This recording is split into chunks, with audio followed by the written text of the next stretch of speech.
उपासना का करायची, नामस्मरण का करायचं, अध्यात्माची उपासना का करायची, या सगळ्या मागचं एक कारण महत्वाचं असं आहे, आपण येताना या जगामध्ये रडत येतो, जर जाताना हसत जायचं असेल तर उपासना पाहिजे. अगदी बरोबर. म्हणून मी असं नेहमी म्हणते की उपासना, नामस्मरण, ग्रंथ वाचन हे परिस्थितीचं नाही तर मनस्थितीचं शास्त्र आहे. आता समजा आपलं शरीर हे पण हार्डवेअर म्हणलं तर आपलं मन हे सॉफ्टवेअर आहे.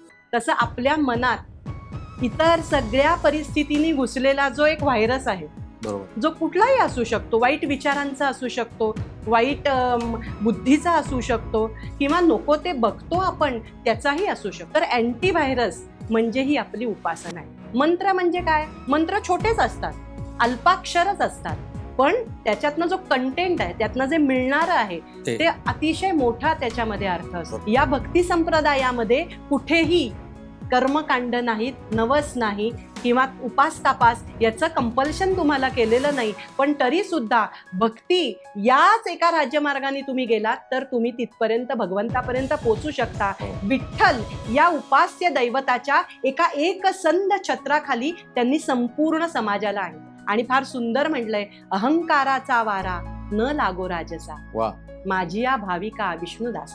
बरोबर. आणि मग नामा म्हणे तया असावे कल्याण, जो कुणाचं नाव घेतो पांडुरंगाचं. वा, हे नामदेवांचं पसायदान आहे. क्या बात. उर्दू मधले जे लेखक आहेत, शायर होते, त्यांनी असं लिहिलंय, सदा काफिले उनके आते रहे. हाँ, सदा काफिले उनके आते रहे, खुशी के मधुर गीत गाते रहे, यह जग साधू संतों से खाली न हो. वा, बघा, ईश्वर निष्ठांची मांदियाळीचं वाचन तर, यह जग साधू संतों से खाली ना हो, सदा काफिले उनके आते.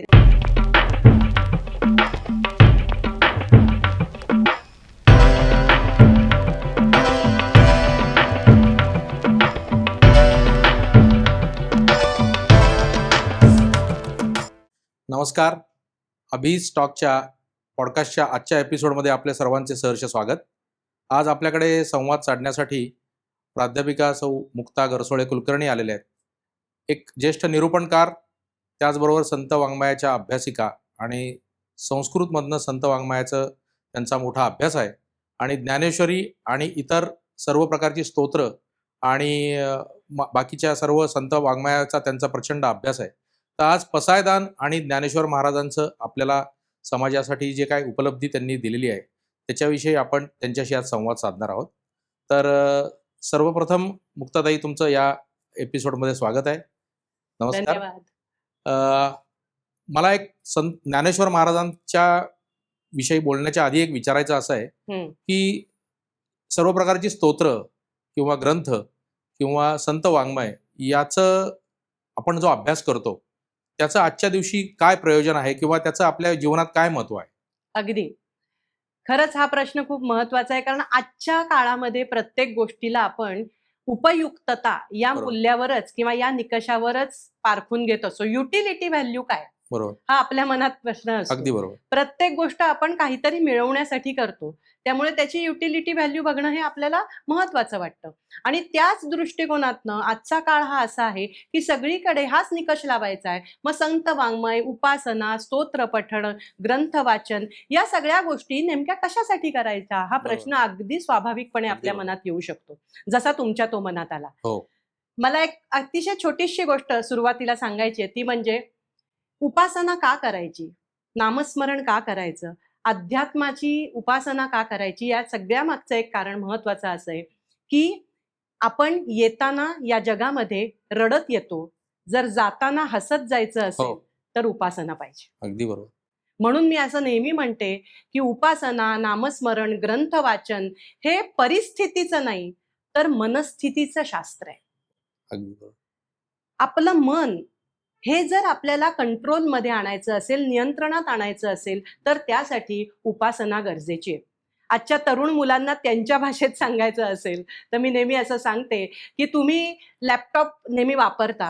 आता समजा आपलं शरीर हे पण हार्डवेअर म्हणलं तर आपलं मन हे सॉफ्टवेअर आहे. अगदी वा. आणि त्या मनामध्ये एखादा, जसं लॅपटॉपवर अँटीव्हायरस, लॅपटॉपमध्ये व्हायरस घुसतो आणि मग तो घुसलेला व्हायरस काढण्यासाठी आपल्याला अँटीव्हायरस हे हो. त्याच्यात लोड करायला लागतं. वा. तसं आपल्या मनात इतर सगळ्या परिस्थितींनी घुसलेला जो एक व्हायरस आहे, बरोबर. जो कुठलाही असू शकतो, वाईट विचारांचा असू शकतो, वाईट बुद्धीचा असू शकतो, किंवा नको ते बघतो आपण त्याचाही असू शकतो. आजकाल अनेक प्रलोभनं आणि आमिष सगळ्या मुलांच्या पुढे आहेत. अगदी. आणि मग हा खरं तर व्हायरस आहे. याला जर आपल्या मनातनं दूर करायचं असेल तर अँटी व्हायरस म्हणजे ही आपली उपासना आहे. बरोबर. आपण आज ऑरा बद्दल बोलतो. हो. माझं ऑरा क्लिनिंग कसं करायला पाहिजे? तुम्ही नामस्मरण करा, स्तोत्र वाचा, उपासना करा, तुमचं आपोआप ऑरा क्लिनिंग होत असतं. आणि त्यामुळे आपल्या मनातली निगेटिव्हिटी, आपल्या मनातले नकारात्मक विचार हे दूर करण्यासाठी आणि आपल्या मनावर आपलाच रिमोट कंट्रोल आणण्यासाठी कोण उपयोगी आहे? कशाचा उपयोग होणार आहे मला? तर मला या स्तोत्रांचा, मला या उपासनेचा, मला या नामस्मरणाचा आणि महत्वाचा म्हणजे सद्ग्रंथ वाचनाचा उपयोग होणार आहे. आज आपण ॲफर्मेटिव्ह बोला, तुम्ही सेल्फ टॉक करा असं नेहमी म्हणतो. युनिव्हर्स रेसिप्रोकेट करत असतं तुम्ही जे बोलता त्याला. हे सगळं काय आहे? हे सगळं म्हणजे आम्ही जे सद्ग्रंथ वाचतो, जी उपासना करतो, त्यातनं निर्माण होणाऱ्या ज्या लहरी आहेत त्या पॉझिटिव्ह असतात आणि त्या माझ्या अवतीभोवती एक संरक्षक कवच निर्माण करतात. आणि त्यासाठी या सगळ्याची आजच्या काळात माझ्या मनासाठी गरज आहे. बरोबर. म्हणजे तुम्ही अत्यंत छान त्याचं एक्सप्लेनेशन दिलं की वाङ्मय, संत वाङ्मय ग्रंथ, स्तोत्र याचं पठण, वाचन आणि मनन का करावं आणि विशेषतः तरुण लोकांनी याच्यावर जास्त काम केलं पाहिजे, हे या निमित्ताने आपण लोकांना सांगूयात. आता मूळ जे आपला आजचा विषय आहे ज्ञानेश्वर महाराज, तर त्याच्याकडे मी येतो. तर ज्ञानेश्वर महाराज हे अत्यंत अल्प आयुष्य त्यांना लाभलं, परंतु आपण त्यांना एक क्रांतिकारी संत म्हणून ते अख्ख्या विश्वाला परिचित आहेत. तर त्याच्यामध्ये ज्ञानेश्वर महाराजांनी जी समाजाला त्यांच्या विचारांनी किंवा पसायदानाच्या माध्यमातून किंवा ज्ञानेश्वरीच्या माध्यमातून जी उपलब्धी दिली, तर त्याचं आजच्या दिवशी तुम्ही त्याच्याकडे तुमच्या आध्यात्मिक नजरेतनं कसं बघता? अगदी. बघा, ज्ञानेश्वर महाराज तुम्ही म्हणालात त्याप्रमाणे अल्पायुष्य होते, पण कोण किती जगतो यापेक्षा तो कसा जगतो हे जास्त महत्वाचं आहे. आणि ज्ञानेश्वर महाराजांनी आपल्याला दिलेलं सर्वात मोठी देणगी म्हणजे ज्ञानेश्वरी हा ग्रंथ आहे. अगदी. जे गीतेवरचं भाष्य आहे. पण असं म्हणतात, आता वारकरी संप्रदायाचे अध्वर्यू असलेले हरिभक्त परायण मामासाहेब दांडेकरांनी फार सुंदर ग्रंथांची व्याख्या केली आहे. ते म्हणतात, there are some books which are to be read. नुसती वाचायची. आता रोजची वर्तमानपत्र वाचतो, दुसऱ्या दिवशी त्याची रद्दी होते. They are to be read. Some books are there which are to be swallowed. काही गिळायची असतात. थोडीशी कथा कादंबऱ्यांना थोडं जास्त मूल्य आहे काळाचं. आणि some books are there which are to be digested. बरोबर.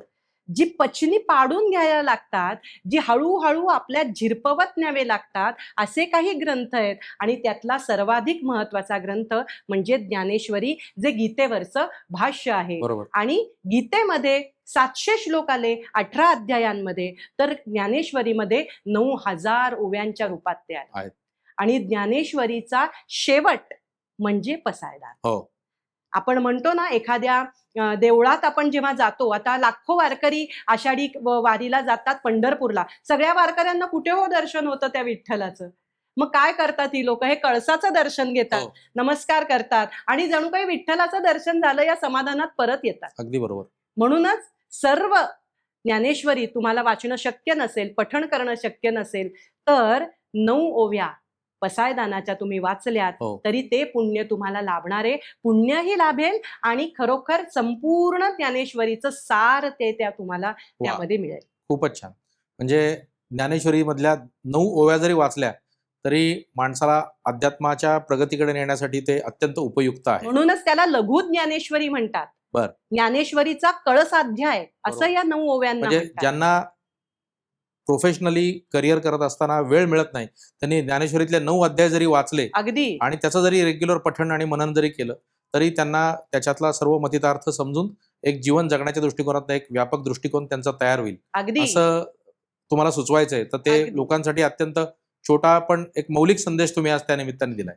तर खरंच लोकांसाठी हे अत्यंत उपयुक्त माहिती आहे की ज्ञानेश्वरी मधल्या 9 ओव्या जरी आज आपण त्याच्यावर जरी काम केलं तरी संपूर्ण ज्ञानेश्वरीचा सार त्याच्यात सामावलेला आहे, तर त्याच्यावर आपल्याला काम करता येऊ सगळ्या शकतं. गोष्टी कॅप्सूल रूपात लागतात ना अगदी आपल्याला. बरोबर आहे. तर हे कॅप्सूल आहे, अगदी हे बरोबर. मंत्र आहे. मंत्र म्हणजे काय? मंत्र छोटेच असतात, अल्पाक्षरच असतात, पण त्याच्यातनं जो कंटेंट आहे, त्यातनं जे मिळणारं आहे ते अतिशय मोठा त्याच्यामध्ये अर्थ असतो. बरोबर. त्यामुळे त्याला मंत्रांचं सामर्थ्य आहे. आता मूळ आपला जो विषय आहे पसायदान, की ज्ञानेश्वर महाराजांनी एक पसायदान हे विश्वाला दिलेली देणगी आहे. खरंय. म्हणजे त्यांनी ज्या पसायदानाच्या माध्यमातून जीवनाच्या जगण्याचा दृष्टिकोन आणि त्याच्यातनं त्यांनी त्यांच्या अनुभवाचा आणि लोकांना संपूर्ण जगात एक दिशा दिली. हो तर हो. त्याच्यावर आपण थोडंसं आज बोलणार आहोत. तर सर्वात महत्वाचं म्हणजे पसायदान हे कुणी कोणाला दान मागितलं, म्हणजे लोकांना हे माहिती नाही. पसायदान लोक म्हणतात, आज सर्व शाळांमध्ये लहान मुलांपासून सर्वांना ते शिकवलं जातं. अगदी. लोक त्याचं पठण करतात, म्हणजे म्हणतात सुद्धा, परंतु त्याच्या मागची काही भूमिका किंवा ते पसायदान, त्याला पसायदान का म्हणतात आणि ते कुणी कुणाकडे मागितलं, याच्या बाबत जर तुम्ही आम्हाला काही थोडं सांगितलं तर ते लोकांच्या दृष्टीने खूप उपयोगाचं होईल. अगदी अगदी. पसाय दान या शब्दाची फोड बघूया. पसाय याचा अर्थ प्रसाद, हो, आणि दान म्हणजे काहीतरी देणं. कुणी कुणाला मागितलं, का मागितलं, कधी मागितलं? बघा, ज्ञानेश्वरी लिहिण्याची आज्ञा ज्ञानेश्वर माऊलींना त्यांचे गुरु असलेल्या निवृत्तीनाथांनी केलेली आहे. बर. की गीतेमधलं, संस्कृतामधलं हे जे ज्ञान आहे ते तू आपल्या भाषेत आण. आणि 9,000 ओव्या या इतका ज्ञानेश्वरीचा विस्तार आहे. मग ही आज्ञा पूर्ण केल्यानंतर आता गीता आणि ज्ञानेश्वरीत काय नेमका फरक आहे? तर गीतेमध्ये उपसंहार नाही. बरोबर. गीतेमध्ये नसलेला उपसंहार आपल्याला ज्ञानेश्वरीत दिसतो पसायदानाच्या रूपामध्ये. बरोबर. पसायदान हे विश्वाकडे, विश्वाच्या कल्याणासाठी मागितलेलं मागणं आहे. वा. आणि आपण ज्ञानेश्वरांना माऊली का म्हणतो? ज्ञानदेव माऊली का म्हणतो? बघा, इतक्या उपेक्षा, इतके अपमान, इतके कष्ट सोसले त्यांनी. म्हणजे भिक्षेसाठी गेले असताना त्यांची जोळी सुद्धा टराटरा फाडून टाकण्यात आली. संन्यासाची पोरं म्हणून त्यांना हिणवण्यात आलं. पण इतके अपमान, उपेक्षा सोसून सुद्धा त्यांनी मागितलंय काय? तर विश्व कल्याणाची मागणी. बरोबर. दान मागितलंय आपल्या गुरुकडे, आपल्या ज्येष्ठ बंधूकडे दान मागितलंय. कशाचं दान मागितलंय? विश्व कल्याणाचं दान. ते असं नव्हते का हो म्हणू शकत, आळंदीत राहतो, आळंदीतल्या लोकांसाठी चांगलं होऊ दे. आपण काय म्हणतो बघा, मागणं सुद्धा आपलं कसं असतं. एखाद्या धार्मिक कार्यामध्ये आपण बसलोय, आपण सुरुवातीला संकल्प करतो. काय करतो? अस्माकम सहपरिवाराणाम कुटुंबानाम क्षेम, स्थैर्य, आयुर, आरोग्य. म्हणजे माझ्या कुटुंबाला, माझ्या परिवाराला स्थैर्य, आरोग्य मिळावं यासाठी मी देवाचं काहीतरी फक्त पुरतं, आपल्या पुरतं आणि आपल्या कुटुंबापुरताच आपला दृष्टिकोन मर्यादित असतो. त्याच्या बदल्यात ज्ञानेश्वर महाराजांनी वैश्विक दृष्टिकोन ठेवला. हाच त्याचा वेगळेपण आहे. एकाही तुम्हाला ज्ञानेश्वरीमध्ये किंवा पसायदानामध्ये आपण जे बोलतोय त्याच्यामध्ये निवृत्तीनाथांकडे विश्व कल्याणासाठी मागितलेलं मागणं आहे. आणि हे नुसतं मागणं नाही, तर ह्या पायऱ्या आहेत. बरोबर. कोहम कडून सोहम कडे जाण्याच्या, लौकिकाकडून अलौकिकाकडे जाण्याच्या, आणि स्थूलाकडून सूक्ष्माकडे बोट धरून माऊली आपल्याला नेत आहेत. म्हणून तर त्यांना आपण माऊली म्हणतो. बरोबर. मला एक सांगा की पसायदान म्हणजे ज्ञानेश्वरांनी त्यांचा जो जीवन काल होता 700-750 वर्षापूर्वी, त्या काळामध्ये पसायदान त्यांनी मागितलं निवृत्तीनाथांकडे आणि संपूर्ण ज्ञानेश्वरीची रचना केली. तर आज 750 वर्षानंतर आज आपण जे काय जगतो आहोत किंवा आज आपली जी काय परिस्थिती आहे संपूर्ण विश्वाची, तर त्याच्यामध्ये शत्रुता, कटुता आणि एकमेकांविषयी असलेला द्वेष, मत्सर, आणि संपूर्ण राष्ट्रामध्येच जग प्रत्येक जणच प्रत्येकाकडे संशयाने पाहतो आणि प्रत्येक जणच प्रत्येकाकडे अत्यंत विचित्र नजरेने पाहतो की संपूर्णपणे स्पर्धात्मक युग झालेलं आहे. म्हणजे स्पर्धा असायला पाहिजे, पण ती हेल्दी असायला पाहिजे, परंतु ती तशी दिसत नाही आजकाल.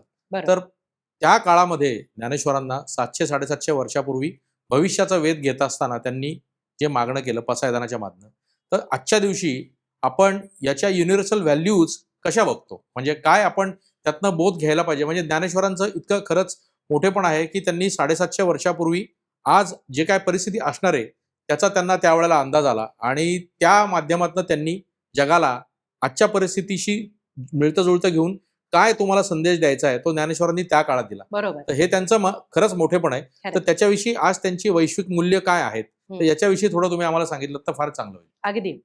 बघा, ज्ञानेश्वर माऊलींकडे आपण जेव्हा बघतो ना, पसायदान वाचताना एक एक शब्द हा असा निवडून लिहिलेला आहे.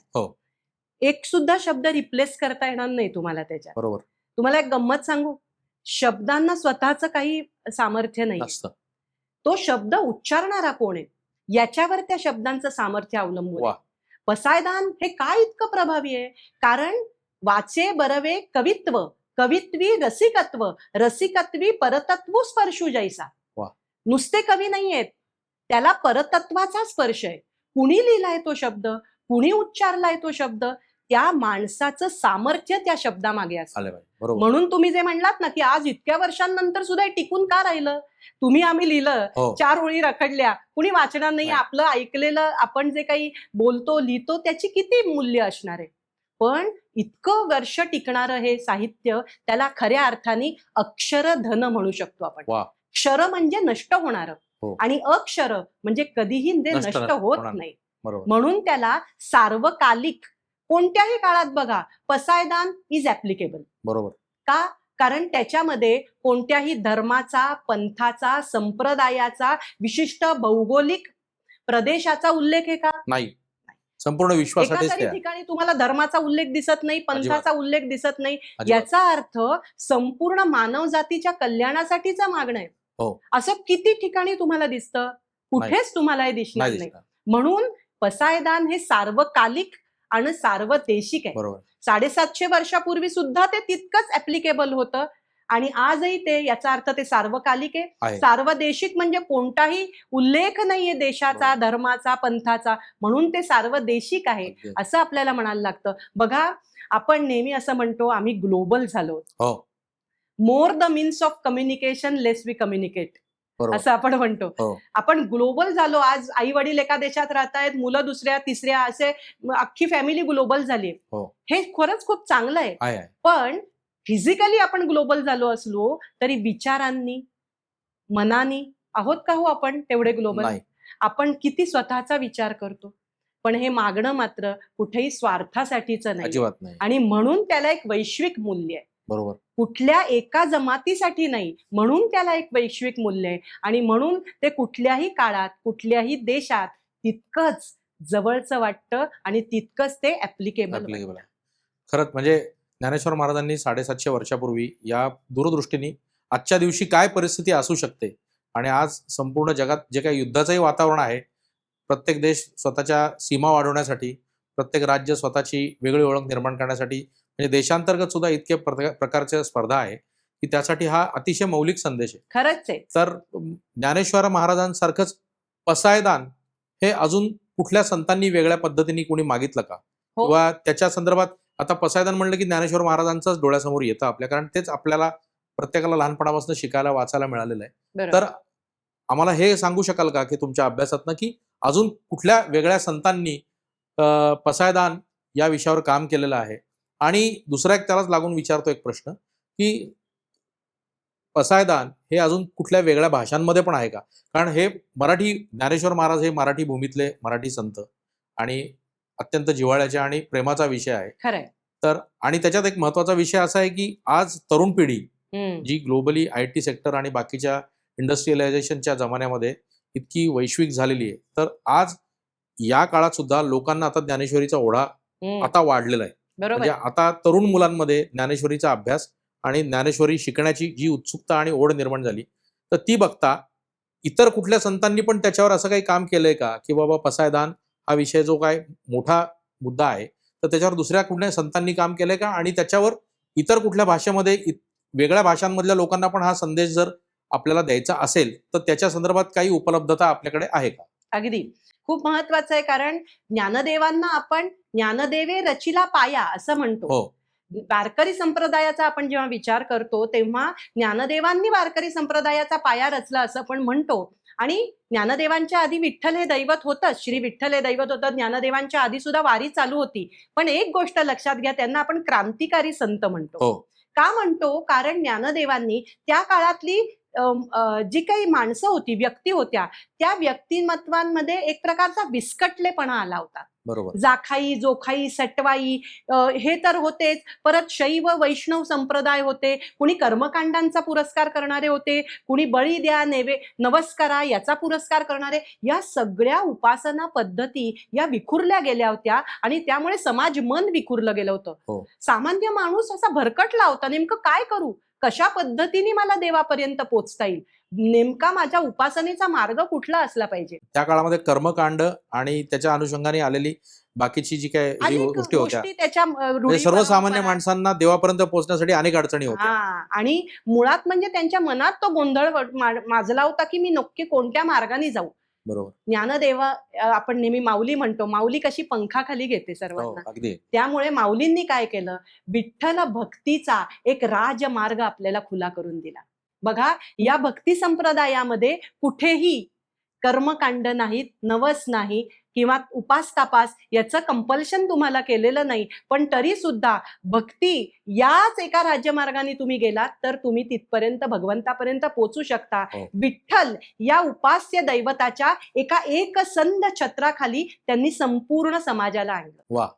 शैव वैष्णव हा जो भेद निर्माण झाला होता तो नष्ट केला. विठ्ठल या उपास्य दैवताच्या मस्तकावर जर तुम्ही पाहिलं त्या मूर्तीच्या, तर तिथे शिवलिंग आहे. हो.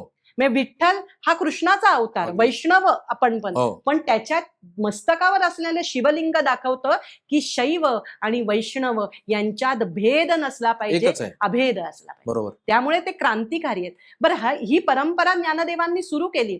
पण मी मगाशी म्हणलं तसे पसाय याचा अर्थ प्रसाद. बरोबर. मग त्यांच्या पावलावर पाऊल ठेवणारे, त्यांना आदर्श मानणारे अनेक संत नंतर होऊन गेले. हो. ज्याच्यामध्ये आपण भक्त शिरोमणी नामदेवरायांचं नाव घेऊ शकतो, बर. जे समकालीनच आहेत. इतकं सुंदर त्यांनी पसायदान सांगितलेलं आहे, ज्यालाही आपण प्रार्थना म्हणून अकल्प आयुष्य व्हावे तया कुळा हो. माझी या. म्हणजे कसं आहे की कुणाकुणाला अकल्प आयुष्य मिळावं, तर सगळ्या भक्तांना मिळावं. बरोबर. आणि फार सुंदर म्हटलंय, अहंकाराचा वारा न लागो राजसा, वा. माझिया भाविका विष्णुदासा. बरोबर. आणि मग नामा म्हणे तया असावे कल्याण, जो कुणाचं नाव घेतो पांडुरंगाचं नाव. वा. हे नामदेवांचं पसायदान आहे. आपल्याला समर्थ रामदास स्वामींचं कल्याण करी रामराया बरोबर. हे सुद्धा माहिती, हे रामदास स्वामींचं पसायदान आहे. असं अनेक संतांनी हे लिहून ठेवलं. आणि एक सांगायची गोष्ट अशी की या संप्रदायाचं काम करताना मला ते भाग्य मिळालं की 15 भारतीय भाषा बर. आणि 6 परदेशी भाषांमध्ये या आपल्या ज्ञानेश्वरांच्या, संतश्रेष्ठ ज्ञानेश्वरांच्या पसायदानाचं रूपांतर, मी भाषांतर म्हणत नाही, रूपांतर करता आलं, करून घेतलं मी त्या तज्ञाकडे. वा.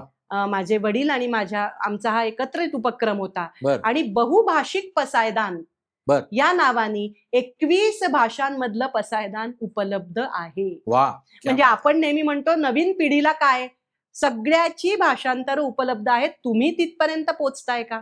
हे महत्वाचं आहे. उर्दू मध्ये सुद्धा आम्ही रूपांतर करून अरे वा, घेतलंय. क्या बात आहे. उर्दू मधले जे लेखक आहेत, शायर होते, त्यांनी असं लिहिलंय, सदा काफिले उनके आते रहे. वा. हाँ, सदा काफिले उनके आते रहे, खुशी के मधुर गीत गाते रहे, यह जग साधू संतों से खाली न हो. वा. बघा, ईश्वर निष्ठांची मांदियाळीचं भाषांतर, यह जग साधू संतों से खाली न हो, सदा काफिले उनके आते रहे. वा. म्हणजे अगदी हुबेहूब ज्ञानेश्वर महाराजांचा जो काही संदेश होता तो सर्व भाषांमध्ये पोहोचून तुम्ही म्हणजे आत्ताच्या दिवशी सर्व भाषांमध्ये पोहोचून सगळ्या लोकांना त्याचं अनुभूती देऊन अगदी त्यांच्यापर्यंत तो संदेश पोहोचवण्याचं काम तुम्ही केलं. म्हणजे वैश्विक जर आहेत ते विचार, तर विश्वाच्या सगळ्या भाषांमध्ये का नाही येऊ? बरोबर. हा विचार येते. तर या गोष्टीला साधारण किती काळ लागला किंवा काय तुमचं? 10 वर्ष संपादनामध्येही गेली. बापरे. कारण बघा, ज्ञानेश्वरीतला मूळ शोधून घेणं आणि त्याच्यातले शब्द कळून त्या माणसाने त्याच्या भाषेत भाषांतर करून, म्हणजे समजा आता वेगळ्या वेगळ्या भाषांमध्ये तर ज्ञानेश्वरांचा जो बोलण्याचा आशय आहे किंवा त्याचा जो मतितार्थ आहे तो त्या भाषेमधल्या भाषांतरकाराला समजून त्यांनी त्या प्रकारे ते काम केलं पाहिजे. हे अत्यंत अवघड कामगिरी होती. त्यामुळे त्याला 10 वर्ष लागली. नाही, खूपच म्हणजे मोठी तुम्ही आज उपलब्धी आज सगळ्या समाजाला करून दिलीत, त्याबद्दल खरंच तुमचे सगळ्या लोकांच्या तर्फे आभार मानतो.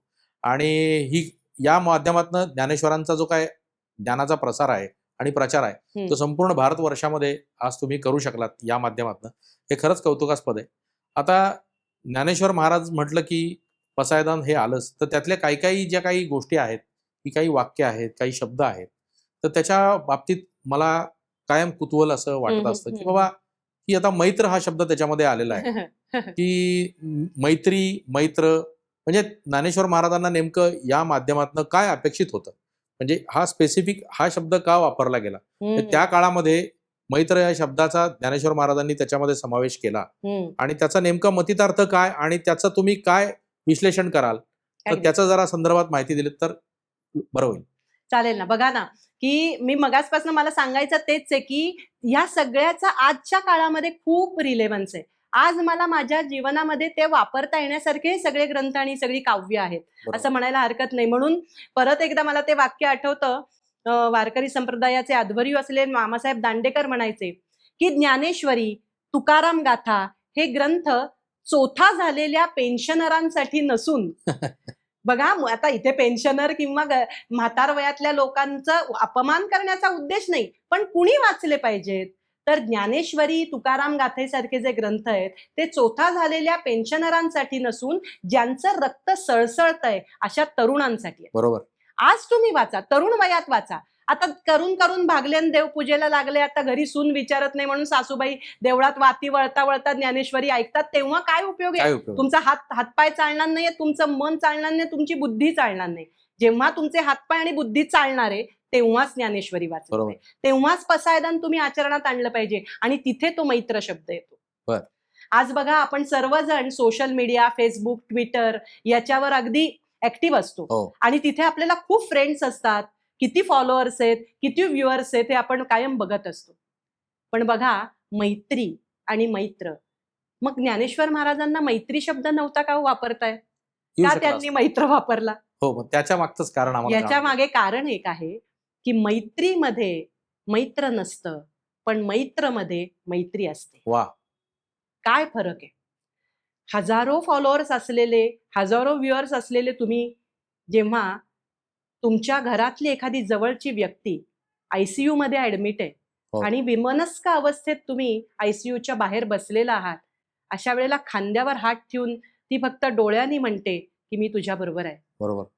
तिथे ती मैत्री नसते, तो आश्वासक हात गरजेचा असतो, तिथे ते मैत्र असतं. बरोबर. मैत्र याचं भाषांतर आपण असं करू शकतो, सहसंवेदन.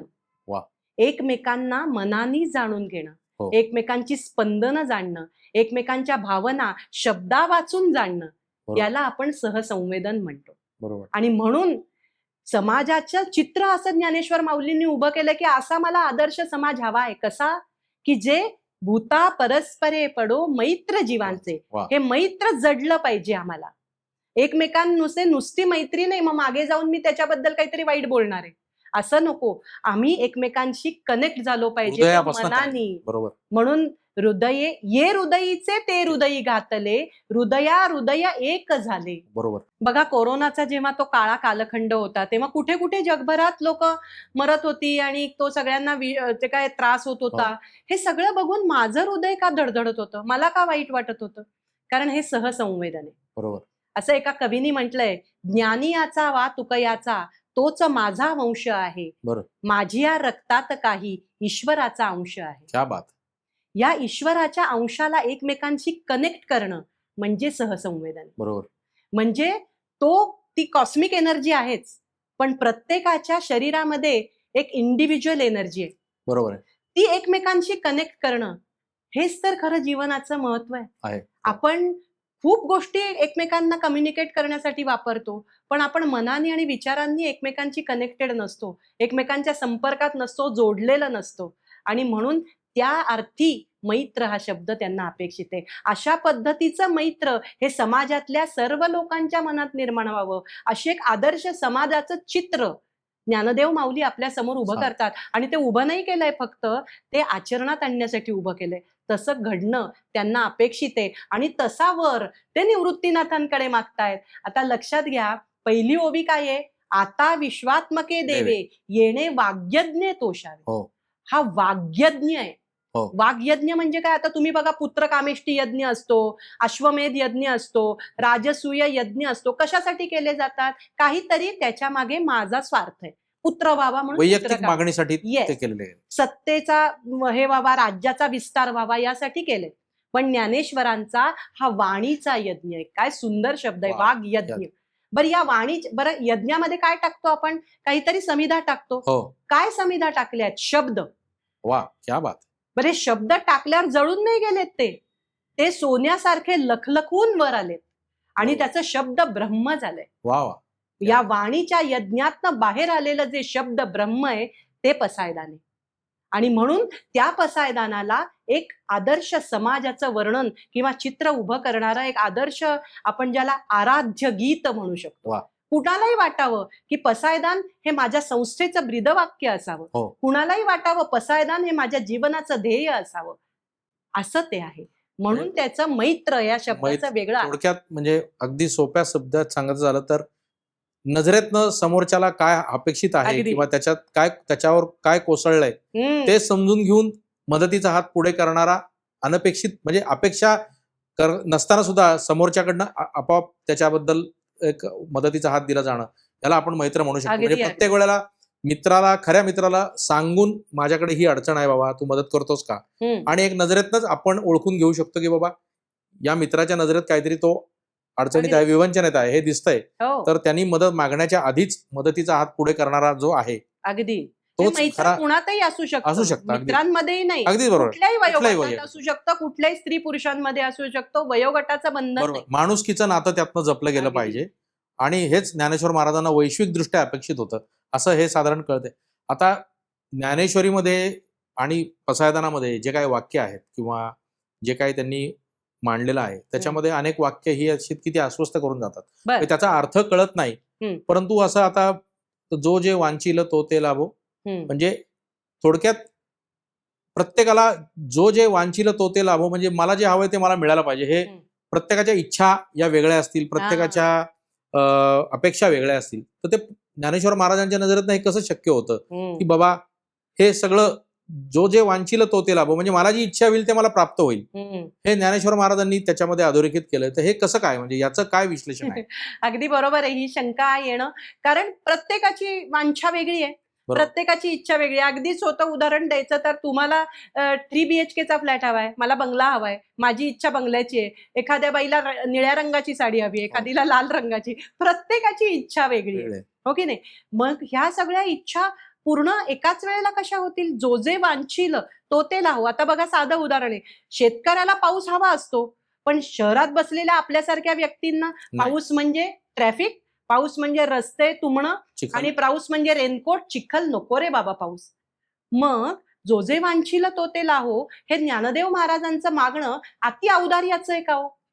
असं वाटू शकतं, वाटतंच नक्की. पण त्यासाठी पसायदानाच्या आधीच्या ओव्या बघायला पाहिजेत. बर, मी तुम्हाला मगाशी म्हटलं की हा एक प्रवास आहे. माऊली आपला बोट धरून आपल्याला करून देते तो प्रवास. काय आहे प्रवास? तुमच्यात बदल घडवा. पहिलं जे खळांची व्यंकटी सांडो, तुमच्यातला वाईटपणा दूर गेला. तया सत्कर्मी रती वाढो, पुढे तुम्ही सत्कर्मात गेलात. आणि दुरितांचे तिमिर जाओ, वाईट अंधार नष्ट झालाय अज्ञानाचा. विश्व स्वधर्म सूर्ये पाहो. माझ्या स्वधर्म नियतकर्म मी करत चाललीये, आणि अशा वेळेला एक एक पायरी गेल्यानंतर वैयक्तिक स्वार्थाचं मागणं उरतच नाही. त्यामुळे वांछा म्हणजे वैयक्तिक मागणी नसून जनकल्याणाची मागणी आहे. मग या लेव्हलला आल्यानंतर मी असं मागणारच नाही की फक्त माझ्यासाठी काहीतरी दे. मी काय मागीन? सगळ्या जगासाठी काही, सगळ्या विश्वाचं कल्याण हो, सगळ्यांचं आरोग्य उत्तम राहो.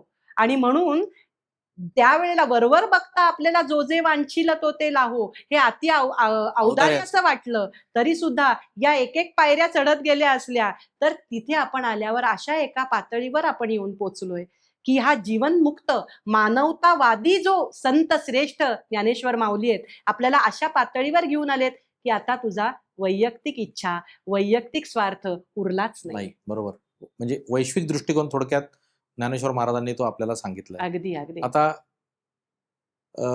जे खळांची व्यंकटी सांडो याचा एक अर्थ, कारण मराठी भाषा ज्ञानेश्वरांच्या काळातली जी होती जे खळांची व्यंकटी सांडो याचा नेमका मतितार्थ काय आहे, म्हणजे याच्यातनं ज्ञानेश्वर महाराजांना काय सुचवायचंय? अगदी. आणि बघा ना, आता पहिल्यांदा पटकन प्रश्न असा पडू शकतो, या 9 ओव्यात पहिलं तर मागणं काय झालं? वर मागितलं. आता विश्वात्मक आहे. कुणाला मागितला? ते सुद्धा विश्वात्मक देवाला. बघा इथे सुद्धा परत कुठल्याही एका देवतेचा उल्लेख आहे का? नाही. देवी, सरस्वती, गणपती, शंकर, कुणाचा नाही. समजतं. विश्वात्मक देव. विश्वात्मक देव म्हणजे कॉस्मिक एनर्जी, बरोबर. ज्याला तुम्ही परमात्मा म्हणा, ब्रह्म म्हणा, काही म्हणा. त्यांच्या दृष्टीने त्या विश्वात्मक देवाला मागितलेलं मागणं आहे. आणि त्यांच्या दृष्टीने निवृत्तीनाथ हे सुद्धा विश्वात्मक देव आहेत. हो. स्वतः विश्वाचे अर्थ माझ्या मनी प्रगटले म्हणता म्हणता ज्ञानेश्वरही विश्वाकार झालेले आहेत. बरोबर. या सगळ्याला मागितलेलं मागणं. आणि पहिल्यांदाच त्यांना खळ का बरं आठवले? खळ म्हणजे वाईट प्रवृत्तीचे लोक. बरोबर. आता इथे आलेला खळ हा शब्द म्हणजे खळ याचा अर्थ वाईट प्रवृत्तीचे लोक असं ज्ञानेश्वर महाराजांना येस, अपेक्षित आहे. अगदी बरं. बरोबर. पण इथे आलेला हा शब्द व्यक्तिवाचक नसून प्रवृत्तीवाचक आहे. हो, खल ही प्रवृत्ती आहे, बरोबर. दुष्ट ही प्रवृत्ती आहे, वाईट विचार ही प्रवृत्ती आहे. आणि मग त्यांची व्यंकटी सांडो. व्यंकटी याचा अर्थ वाईटपणा, बर. वाकडेपणा. हा. मनात असलेला वाईटपणा त्यांचा निघून जाओ. बघा एक एक पायरी आहे ना. पहिल्यांदी कर्मयोग सांगितलाय. कर्मयोगामध्ये काय कर्म करा? तुमच्यातलं वाईटपणा तुमच्यातला सोडून द्या. आपण मनाने म्हणजे बोलताना आपण कुणाविषयी वाईट नाही बोलत, पण मनामध्ये आपल्या किती वाईट गोष्टी असतात. बरोबर. आणि अशा व्यक्तींना त्यांचा वाईटपणा दूर करण्यासाठी प्रार्थना करतायत. पण गंमत अशी आहे, पहिल्यांदी वाईट व्यक्ती का आठवल्या? कारण परत एकदा माऊली आहेत ती. बरोबर. एखादी आई असते बघा, त्या आईला 4 मुलं आहेत समजा, पण एक मूल हे पांगळं आहे किंवा एक मूल दुबळं आहे, अपंग आहे, त्याच्याकडे तिचं जास्त प्रेम असतं. म्हणून चांगल्या व्यक्ती तर चांगल्या वागणारच येतो, पण खळांचा वाईट वृत्तीच्या माणसांचं खलत्व दूर करण्यासाठी पहिलं मागणं त्यांच्यासाठी. बरोबर. इथे माऊली वेगळ्या दिसतात. अगदी बरोबर. चांगली मुलं चांगली वागणारच आहेत, त्यांच्या वागण्याबद्दल शंकाच नाहीये माऊलींच्या मनात. पण वाकडेपणा कुणाचा दूर करायचा आहे?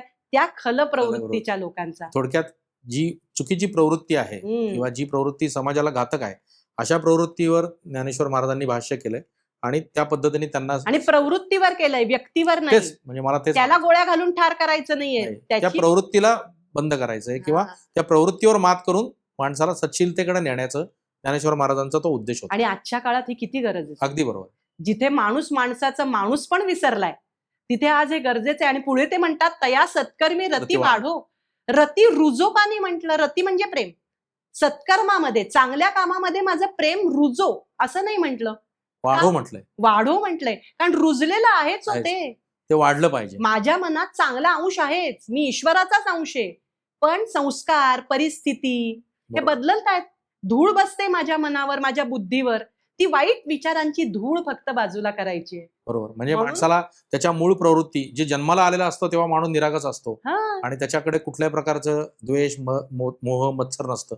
जसा जसा तो वयाने वाढत जातो तसा अवतीभोवतीच्या सगळ्या गोष्टींनी त्याच्यावर मात केली जाते, विचारांवर, आणि त्याच्यामध्ये ह्या वाईट प्रवृत्तींचा संचार होतो. तर त्या संदर्भात ज्ञानेश्वर महाराजांनी हे भाष्य केले की जे खळांचे व्यंकटी सांडो. आणि मतभेद असू शकतात. तुमच्या माझं काही सगळं मत एकच असेल असं नाही. तुमची दृष्टी वेगळी, माझी दृष्टी वेगळी. पण ज्ञानेश्वर माऊलींचं पसायदान आपल्याला हे सांगतं की मतभेद असावेत, मनभेद नसावेत. वा, क्या बात. आणि हे आजच्या काळात फार गरजेचं आहे. अगदी बरोबर. पसायदान मला हे सांगतं की मतभेद की ओके ऑब्व्हियस आहेत, पण मनभेद करू नका. मैत्र ठेवा तुम्ही. म्हणजे मतभेद एखाद्या विषयापुरते असू शकतात आणि मनभेद हे एखाद्या व्यक्तीचं, त्या व्यक्तीविषयी असलेल्या जी काय भावना आहे ती आहे, तर तशी नसावी. एखाद्या विषयाला धरून मतभेद असणं वेगळं, पण मनभेद असू नयेत, असं ज्ञानेश्वर महाराजांचं म्हणणं पसायदानाच्या. बघा ना, म्हणजे मानव धर्माकडे कसं चाललोय आपण. एक चांगला माणूस म्हणून आपल्याला जगता आलं पाहिजे, हेच आपल्याला अगदी बरोबर. अगदी बरोबर. बरोबर आहे. आणि पुढे बघा आणखी कितीतरी शब्द असे येतात. ग्रंथोपजीवी, याच्यामध्ये ग्रंथोपजीवी शब्द आलेत. कसा आदर्श समाज पाहिजे, जिथे असे वाईट वृत्तीचे लोक नकोत, दुरितांचे तिमिर जावो असं त्यांनी म्हटलंय. पण ग्रंथोपजीवी म्हणजे काय? ग्रंथांवर उपजीविका करणारे. मग माझे एक प्रकाशक म्हटले, आम्ही ग्रंथोपजीवी आहोत. व्यावसायिक उपजीविका नाही, ग्रंथांना आपला जीवनाधार मानणारे, जीवनाचं तत्व, सत्व. स्वामी विवेकानंदांसारखे व्यक्ती आहेत, स्वातंत्र्यवीर सावरकरांसारख्या व्यक्ती आहेत. असे अनेक आदर्श आहेत. ते तुम्ही डोळ्यासमोर ठेवा आणि तुम्ही ग्रंथोपजीवी व्हायचा प्रयत्न करा. आजच्या काळाची आपण- गरज आहे ती. हा, नुसतंच आपण स्क्रीनवर बघतोय. हो.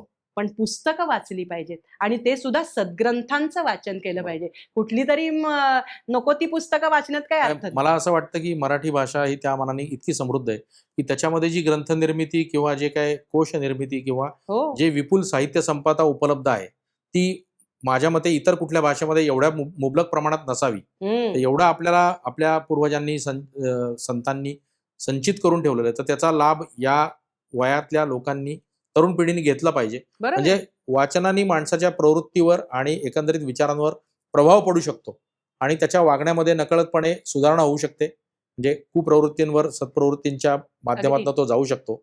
तर हे ग्रंथोपजीवी तुम्ही जे आता म्हणालात ज्ञानेश्वर महाराजांना जे अध्यारूत आहे, हो, तर आजच्या दिवशी वाचन ही एक फार मोठी गरज आहे. आणि काय वाचावं, चांगलं वाचन. चांगलं वाचन म्हणजे काय वाचावं आणि काय वाचू नये, हो, तर हे सुद्धा एक महत्वाचं म्हणजे ज्ञानेश्वर महाराजांनी ते पण आपल्याला दिलेलं आहे.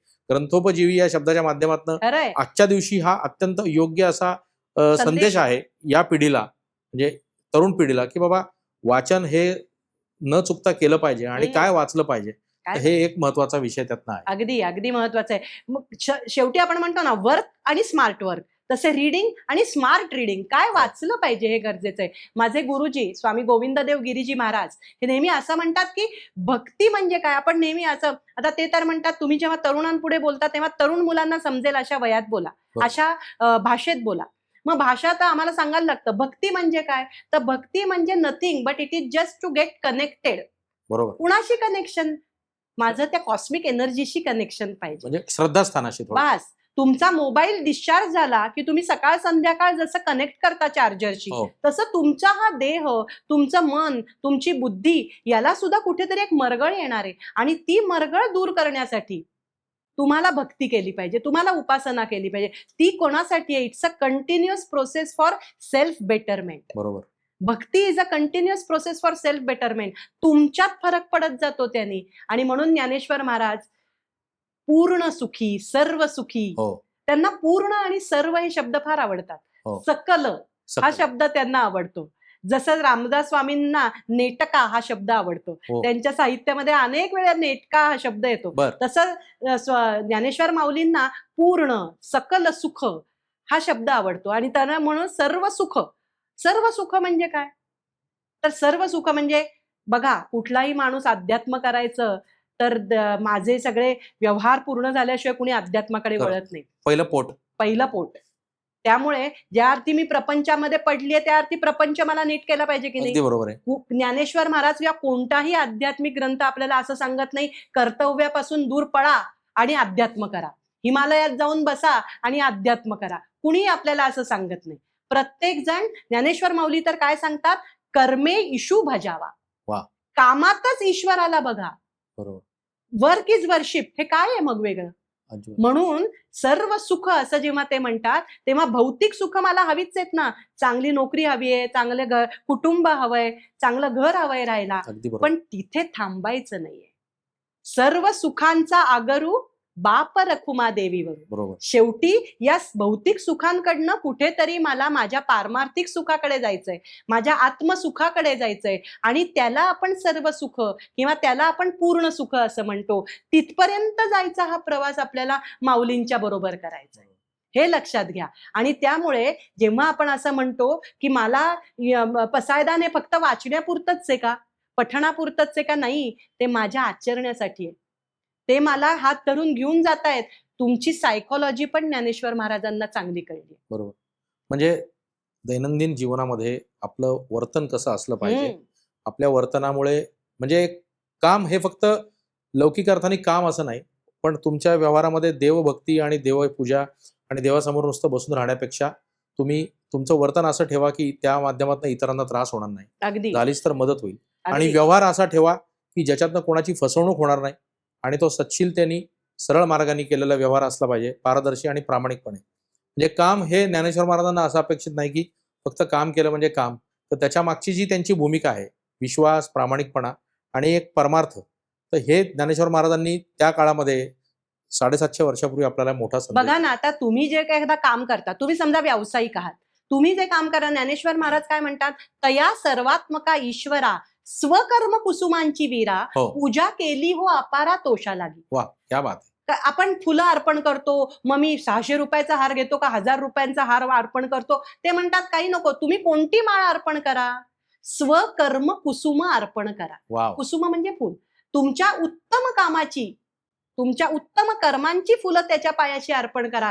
ते ईश्वराला अपेक्षित आहे. बरोबर आहे. त्यामुळे मग ईश्वराला अर्पण करायचं तर काही लोक नासकी सुपारी टाकतात, हो. किंवा फुटलेली नको असलेलं नाणं टाकतात, हो. किंवा नोटाबंदीनंतर चलनात गेलेली 500-1000च्या नोटा दिसतात. पण माऊलींना तसं अपेक्षित नाही. माऊली म्हणतात उत्तम कर्म करा आणि उत्तम कर्मांची माळ त्या ईश्वराच्या चरणी अर्पण करा. ती खरी भक्ती आहे. बरोबर. ती अपेक्षित आहे पसायदानातनं सुद्धा. आणि म्हणून ईश्वर निष्ठांची मांदियाळी हा हो. शब्द ते वापरतात. हो हो हो. त्याच्या पण बद्दल थोडंसं सांगा. हा, ईश्वर निष्ठांची मांडी आली. मांदियाळी याचा अर्थ ग्रुप, समूह. हो. हा, ईश्वरनिष्ठ लोक कशाला पाहिजे? त्याला लोक म्हणतात कशाला ईश्वराचे हे पाहिजेत, ईश्वरनिष्ठता कशाला पाहिजे? पण आयुष्यामध्ये माणसाला श्रद्धेचं खूप महत्व आहे. हो. अगदी स्पष्ट बोलू, तुम्हाला तुमच्या आईने सांगितलं हे तुमचे वडील म्हणून तुम्ही विश्वास ठेवलात आणि हो. पुढे गेलात ना. हो. तुम्ही म्हणलात का डीएनए चाचणी करू? नाही. आपल्या आयुष्याची सुरुवातच विश्वासाच्या आधारे होते. बरोबर. कुठेतरी आपण श्रद्धा ठेवतो. मग आपण सगळ्या शास्त्रज्ञांवर श्रद्धा ठेवून मानतो पृथ्वी गोल आहे. मला कुठे दिसते हो पृथ्वी गोल? नाही. दिसतो का पृथ्वीचा गोल आकार? नाही. मग मी शास्त्रज्ञांच्या वचनांवर जर श्रद्धा ठेवते तर ज्ञानेश्वर माऊली, तुकाराम महाराजांच्या सारख्या संत वचनांवर श्रद्धा ठेवताना मग मला का मागे फिरायचं? ठेवलीच पाहिजे.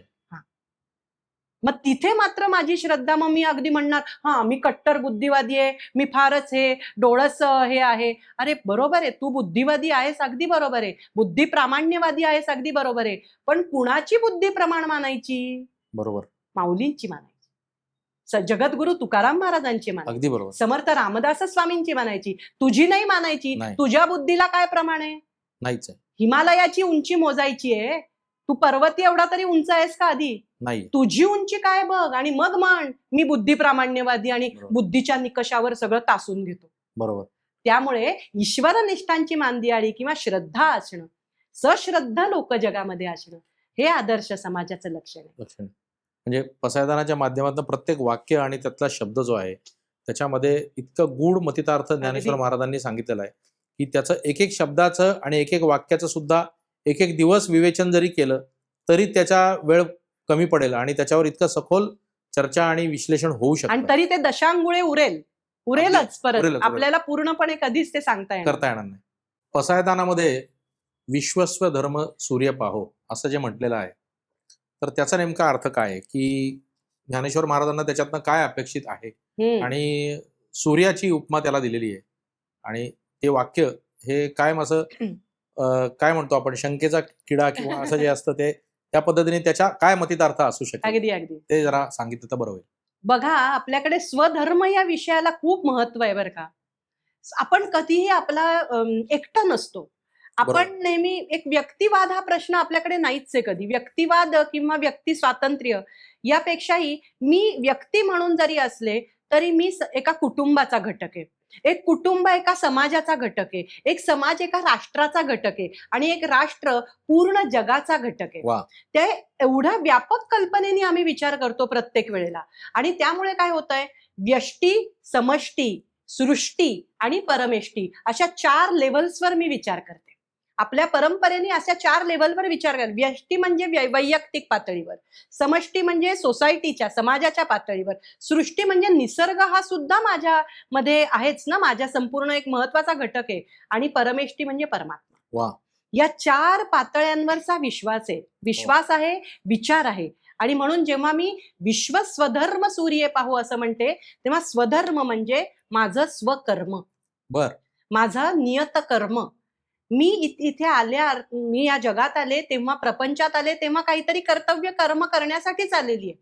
ती कर्तव्य कर्म करणं, माझ्या जबाबदाऱ्या, माझी कर्तव्य ही मी पूर्ण निष्ठेने, पूर्ण प्रामाणिकपणे पार पाडणं हे स्वधर्मामध्ये अपेक्षित आहे. आणि संपूर्ण विश्वामध्ये असं सगळ्यांनी करावं अशी अपेक्षा आहे. आणि सूर्य म्हणजे काय तर कर्तव्य पूर्तीच्या प्रकाशामध्ये, सूर्य याचा अर्थ प्रकाश, कर्तव्य पूर्तीच्या प्रकाशामध्ये तुम्ही सेल्फ इव्हॅल्युएशन करा. वा. आजच्या भाषेत म्हणायचं तर तुम्ही खरोखर व्यवस्थित काम करताय ना, पाट्या नाही ना टाकत आहे, तुमचं 100% तुमच्या कामात देताय ना, हे सगळं स्वधर्मामध्ये अपेक्षित आहे. बरोबर. आणि हे करता करता तुम्ही मगाशी म्हणालात तसं इतरांच्या हिताला अडथळा नाही झाला पाहिजे. हो. वैयक्तिक मी काम केलं पाहिजे, पण इतरांच्या हिताला अडथळा नाही झाला बरोबर. पाहिजे. आणि असं काम केलं पाहिजे जे फक्त माझ्यापुरतं नाही, तर राष्ट्रापुरतं, नव्हे समाजापुरतं, नव्हे विश्वापुरतं आणि पर्यायाने संपूर्ण मानवजातीला काहीतरी उपकारक होईल होईल. असं काम केलं पाहिजे. हे सगळं स्वतःचं भलं फक्त न करता आणि जरी स्वतःचं भलं होत असेल तर दुसऱ्याचं वाईट नाही व्हायला पाहिजे, हा त्यातला अर्थ आहे. स्वकर्म, नियत कर्म हा अर्थ. वा. आता अजून एक छोटंसं वाक्य आहे की मार्तंड जे तापहीन, तर याचाही मला थोडासा अर्थ सांगितला तर बरं होईल. किती छान आहे बघा. चंद्रमेजे अलांछन मार्तंड जे तापहीन. चंद्रमा अलांछन म्हणजे त्यावर डाग आहेच, पण आपल्याला अशी लोक हवी आहेत समाजामध्ये की चंद्रासारखी शीतल तर असतील, बरोबर. पण डाग नाहीये त्यांच्यावर. डाग रहित चंद्र, शीतलता देत आहेत. बरोबर. आणि मार्तंड जे तापहीन, मार्तंड म्हणजे सूर्य. सूर्याचं कधी कधी तेज इतकं प्रखर असतं की ताप होतो, आपल्याला नको वाटायला लागतं. हो, बरोबर आहे. पण असा सूर्य हवाय की ज्याचं तेज तर हवंय पण ताप नको. ताप नको, बरोबर आहे. बघा, तप आणि ताप यात काय फरक आहे? जेव्हा आपण स्वतःसाठी फक्त स्वार्थी काम करतो ना, तेव्हा तो ताप होतो आपल्याला. होतो. काय ताप आहे बाई कामाचा. बरोबर बरोबर आहे, अगदी बरोबर. पण दुसऱ्यांसाठी जेव्हा कार्य करतो त्याला तप. तेव्हा तप होतं. बरोबर. असं तप करणं अपेक्षित आहे. म्हणून असे मार्तंड व्हायला पाहिजेत या समाजामध्ये, जे स्वतः कडक निष्ठेनी किंवा कडक तपाचरणानी प्रकाशमान झालेले आहेत, पण त्यांच्या प्रकाशाच्या तेजाचा दुसऱ्याला ताप होत नाहीये. एक छोटंसं उदाहरण देते. वासुदेवानंद स्वामी महाराज म्हणजे टेंबे स्वामी महाराज, वासुदेवानंद सरस्वती ज्यांना आपण म्हणतो, ते कठोर तपाचरणी होते, व्रताचरणी होते. म्हणजे तप त्यांचं सूर्याप्रमाणे होतं. बापरे. पण बाहेरच्या लोकांना अंतरंग जरी तपाप्रमाणे असेल तरी बहिरंग हे लोकांच्या उपकारासाठी आहे. म्हणून मग त्यांनी किती शांत हो श्री गुरुदत्ता मम चित्ता शमवियाता. बरोबर आहे. हे उदाहरण आहे. मार्तंड जे तापहीन हे उदाहरण आहे. आजच्या काळात आपण बघितलंय टेंबे स्वामी महाराजांच्या रूपात. अशी मंडळी या जगामध्ये निर्माण व्हावीत. अलांछन चंद्रमा निर्माण व्हावेत. नामदेव महाराज सुद्धा खूप भक्त शिरोमणी होते. ती गोष्ट माहितीये, जेव्हा हे त्या ज्ञानदेवांच्या भावंडांच्या भेटीला आले तेव्हा सगळ्या भावंडांनी नमस्कार केला त्यांना. कारण वारकरी संप्रदायामध्ये पायाला हात लावून नमस्कार करण्याची पद्धत आहे. अगदी. त्याच्यामध्येही अहंकारच मोडतोय आपला. बरोबर. पण नामदेव महाराज या सगळ्यांपेक्षा वयाने मोठे आहेत, त्यामुळे निवृत्तीनाथांनी नमस्कार केला, ज्ञानदेवांनी केला, सोपानदेवांनी केला. ते म्हणले मुक्ता आता तूही कर. पण ती मुक्ताबाई मात्र म्हणते, ताडकन म्हणाली, अखंड जयाला देवाचा शेजार, का रे अहंकार नाही गेला. वा. तिने पाहिलं होतं या सगळ्यांनी नामदेवांना नमस्कार केला भक्त शिरोमणी असलेल्या, पण नामदेवांनी प्रतिनमस्कार केला नाही. बरोबर. वारकरी संप्रदायामध्ये ती पद्धत आहे की तुम्ही स्त्री असो, पुरुष असो, सुशिक्षित असो, अशिक्षित असो, वृद्ध असो, तरुण असो, कुणीही एकमेकांच्या पायाला हात लावून नमस्कार करतात. इथेच त्या संप्रदायाचं मोठेपण दिसतं की कुणी मोठा नाही, सगळे ईश्वराचा अंश आहे. कर्तृत्वाने असेल, वयाने असेल किंवा मानाने असेल, तुमच्यातल्या ईश्वराच्या अंशाला मी नमस्कार करते. हे महत्वाचे. असे तापहीन मार्तंड आणि असे अलांछन असलेले चंद्रमा हे या जगामध्ये निर्माण व्हावेत. आणि मग मुक्ताबाईंनी त्यांना पुढे गुरुमंत्र घेण्यासाठी पाठवलं. तर हे सगळं माहिती आहे. असे सगळे निर्माण व्हायची आदर्श समाजाची ही अपेक्षा ज्ञानदेव महाराज करतायत. म्हणजे पसायदानामध्ये इतकं दिलेलं आहे, इतकं विश्लेषण करू शकतो आपण, आणि आदर्श समाजाची एक प्रतिकृती आणि त्याचा संदेश ज्ञानेश्वर महाराजांनी आपल्या संपूर्ण विश्वाला दिला. आणि त्या माध्यमातून संपूर्ण विश्वाची आदर्श आचारसंहिता कशी असली पाहिजे अगदी हे त्यांनी त्या माध्यमातून उपरोत केलेलं आहे. आता एक शेवटचा प्रश्न विचारतो की कुठल्याही कार्यक्रमाची सुरुवात करत असताना आपण गणेश स्तवनानी करतो किंवा कुठल्याही कार्यक्रमाची सुरुवात करताना दीप प्रज्वलनाने करतो, पण आपण जर बघितलं तर कुठल्याही चांगल्या कार्यक्रमाची शेवट हा पसायदानाने होतो. पसायदान हे विश्वगीत असून त्याच्या माध्यमातून समाजाला एवढा मौलिक संदेश ज्ञानेश्वर महाराजांनी दिला, विश्वाला इतका मोठा उपदेश त्यांनी दिला, तर हे कार्यक्रमाच्या कुठल्या किंवा कुठल्याही फंक्शनच्या सुरुवातीला का नाही करत, हे शेवटी का करतात? म्हणजे कुठल्याही वास्तविक पाहता पसायदान हे इतकं चांगलं आहे की त्याच्यातनं उद्बोधन झालेलं आहे, लोकांचं प्रबोधन झालेलं आहे, तर हे सुरुवातीलाच लोकांना दिलं तर त्याच्यातनं एक जीवन जगण्याची जी आचारसंहिता ज्ञानेश्वर महाराजांनी दिली हम्म. ती अधोरेखित होईल. खरं. पण आपण जर बघतो तर कार्यक्रमाची सुरुवात न करता शेवट कायम पसायदानांनी करतात. अगदी. तर ह्याचं काय कारण आहे? अगदी बरोबर आहे की शेवटाकडे जाताना आपण पसायदान म्हणतो, पण बघा एक एक लक्षात घ्या, पसायदान ही केवळ प्रार्थना नसून ती प्रेरणा आहे. वा. केवळ प्रार्थना नाहीये की बाबा मागणं मागितलं आणि मग ते तुम्हाला दे, आणि मग शेवटच्या ओवीमध्ये सांगितलं की येणेवरे ज्ञानदेव सुखिया झाला. सुखिया ते त्यांना ते ऐकून बरं वाटलं की ते म्हणले की असंच होईल, हा होईल दान पसावो, तुझं जे मागणं आहे ते पूर्ण होईल, असा निवृत्तीनाथांनी त्यांना वर दिला. बरोबर. आणि हे ऐकून ज्ञानदेव सुखी झाले. पण यातनं आपल्याला प्रेरणा आहे, नुसती प्रार्थना नाहीये ही. आणि का बरं हे सगळ्या कार्यक्रमांमध्ये घेतलं जातं? आधी पहिले ते का घेतलं जातं हो, हा महत्वाचा हा प्रश्न. महत्वाचा आहे. कारण इतकं वाईट घडतोय बघा, तुम्ही आज पेपर बघा, समाजामध्ये पहिल्या बातम्या वर्तमानपत्रामध्ये बघतो, वाईट पहिल्या बातम्या आहेत. खून, दरोडेखोर, बलात्कार, चोऱ्या, कुणी भ्रष्टाचार केलाय, आणखी काही झालंय, अपघात झाले. या सगळ्या बातम्यांमध्ये सुद्धा असे काही चांगले विधायक कार्यक्रम घडत असतात. हो हो. बघा, आज आपण म्हणू शकू, आजचा हा आपला पॉडकास्ट सुद्धा त्याचाच एक भाग अगदी आहे, अगदी अगदी. असं म्हणू शकू की काहीतरी चांगलं पोचावं समाजापर्यंत, हे घडत असतं. बरोबर. आणि म्हणून मुठभर लोकांना का होईना असं वाटत असतं की ज्ञानदेवांचे हे विचार पोचले पाहिजेत. बरोबर. आणि म्हणून पसायदान प्रत्येक कार्यक्रमात घेतलं जातं. पसायदान ही आपलंच आपल्याला दिलेलं नैतिक पाठबळ आहे वा, क्या बात. की मी चांगलं काम करायचंय, आजचा कार्यक्रम चांगला झालाय, पुढेही मला याच वाटेवर काम करायचंय, हे मला देण्यामागची प्रेरणा म्हणजे पसायदान आहे.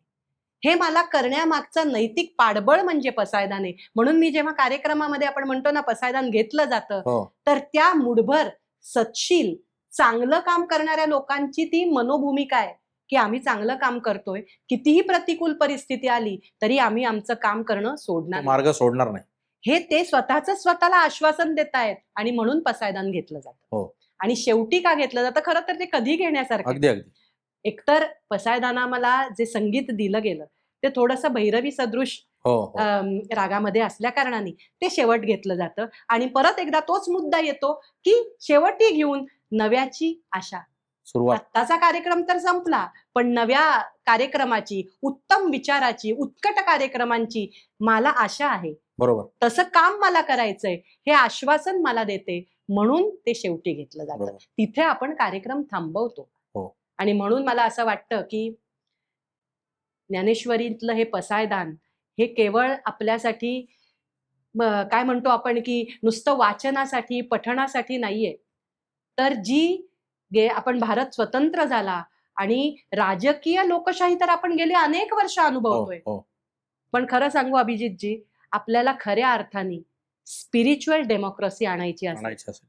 आध्यात्मिक लोकशाही जर आपल्याला आणायची असेल, तर पसायदानाला पर्याय नाही. म्हणजे प्रत्येक शब्द वेचून त्याचा मतितार्थ समजून घेतला तर माणसाचं जीवन सुसह्य होईल आणि सुंदर पण होईल, हा त्याच्यातनं मोठा संदेश आहे. तर आज पसायदानाच्या माध्यमातून मुक्ताताईंनी आपल्याला अत्यंत सुंदर असं विश्लेषण आणि विवेचन केलं. ज्ञानेश्वर महाराज जे की आपल्या 750 वर्षापूर्वी आपल्या संत वाङ्मयाच्या द्वारे आणि ज्ञानेश्वरीच्या माध्यमातून त्यांनी जगाला एक मौलिक संदेश दिला. पसायदान तर त्याचं पीक पॉईंट आपण म्हणू शकतो की पसायदान हे असं आहे की त्या माध्यमातून प्रत्येक माणसाला एक संधी आहे आपलं जीवनशैली सुधारण्याची. खरंय. तर पसायदानाच्या माध्यमातून, पसायदानाच्या अभ्यासातनं आणि पसायदानातल्या प्रत्येक शब्दाची फुलं वेचत गेली आणि त्याचा जर आपण अनुकरण करत गेलं तर जगात कुठल्याच दुःखाला वाव मिळणार नाही. म्हणजे शारीरिक दुःख हे वेगळा विषय आहे, पण प्रत्येक माणसाला आज मानसिक आणि कौटुंबिक, आर्थिक विवंचना या भेडसावतात. पण प्रत्येक माणूस फक्त त्या अडचणींवरच फोकस करून त्याच्यावरच आपलं कुरवाळत बसतो आणि त्याच्या माध्यमातूनच आपल्याला स्वतःला विवंचनेत ठेवतो. तर ज्ञानेश्वर महाराजांच्या या संदेशातनं आपण असं लोकांना सांगूयात तुमच्या आजच्या या विश्लेषणाद्वारे की जग हे सुंदर आहे, मनुष्य जन्म आपल्याला आलाय तो अतिशय सुंदर आहे आणि तो एकदाच मिळतो असं म्हणतात. तर या मनुष्य जन्मात येऊन आपण जर ज्ञानेश्वरीच्या पसायदानाच्या माध्यमातून त्यातला संदेश अनुकरण केला आणि त्यातल्या संदेशाच्या नुसार आपण विश्लेषण करून आपल्या जीवनात काही मूल्य रुजवली किंवा अंमलात आणली तर आपलं जीवन अतिशय सुंदर आणि सुसह्य होईल. खरंय. आणि समाज खरंच चिंतामुक्त होईल, द्वेषमुक्त होईल आणि अत्यंत चांगला आणि सुदृढ समाज, निरोगी जो की समाज. निरोगी समाज जो की आज नाहीये तर तो तसा होऊ शकेल असं ज्ञानेश्वर महाराजांनी आपल्याला दिलेलं आहे. तर त्याचा आपण फक्त ऐकण्यापुरतं आणि समजून घेण्यापुरताच वापर करतो. तर आजच्या या माध्यमातून तुम्ही तरुण पिढीला काय संदेश द्याल, की शेवट आपण आज करतोय पॉडकास्टचा आपल्या, तर काय संदेश द्याल, की पसायदानाद्वारे लोकांनी काय घेतलं पाहिजे? आज आपण अप्लाइड सायन्सेस हा विषय नेहमी बघतो, तर खरे अप्लाइड ग्रंथ आहेत वा. असं म्हणायला पाहिजे. हे ऍप्लिकेशन याचं जर आजच्या आयुष्यात करायचं झालं तर तुमचे जे प्रत्येक प्रश्न आहेत, आज बरेचसे प्रश्न आपले मनाशी संबंधित आहेत. हो. आपल्या मनस्थितीला सुधारायचं असेल तर याला पर्याय नाही. आणि ज्याला आपण म्हणतो की प्रत्येक गोष्टीला कुठेतरी सुरुवात करायची आहे, तर आजच सुरुवात करा. असं म्हणू नका की आता माझं वय जेव्हा होईल तेव्हा मी बघीन त्याच्याकडे. असं म्हणू नका की मला मराठी भाषा येत नाही, मग मी कसं वाचू. सगळ्या भाषांमध्ये त्याची भाषांतरं उपलब्ध आहेत. ती भाषांतरं वाचा. दासबोधाची आहेत, ज्ञानेश्वरीची आहेत, तुकाराम गाथेची आहेत. वा. भाषांतरं वाचून तुम्ही त्या मूळ अर्थाकडे नक्की पोहोचू शकता. तेव्हा या अप्लाइड गोष्टींचा वापर हा जास्तीत जास्त आपल्या कामामध्ये करून घेऊयात. आणि जसं ज्ञानेश्वर माऊली म्हणतात, अवघाची संसार सुखाचा करेल. वा. तर आजच्या दिवशी अत्यंत मौलिक संदेश देऊन आपल्या पॉडकास्टचा शेवट मुक्ताताईंनी केला. अपेक्षा आहे की यातनं थोडं तरी कुठल्याही माणसांनी अंमलात आणण्याचा प्रयत्न केला तर तो त्याच्या जीवनातला एक महत्त्वाचा बदल घडू शकतो. तर अशाच चांगल्या चांगल्या विचारांच्या देवाणघेवाणीचे एपिसोड्स आपण आपल्या पॉडकास्टच्या माध्यमातून आणणार आहोत. तर आपल्या पॉडकास्टला तुम्ही कायम बघत राहा, सबस्क्राईब करत राहा आणि कुठल्याही सूचना असतील तर त्या कळवत राहा. असेच चांगले विषय घेऊन परत पुढच्या वेळेला तुमच्या भेटीला येतोय. धन्यवाद. नमस्कार. नमस्कार.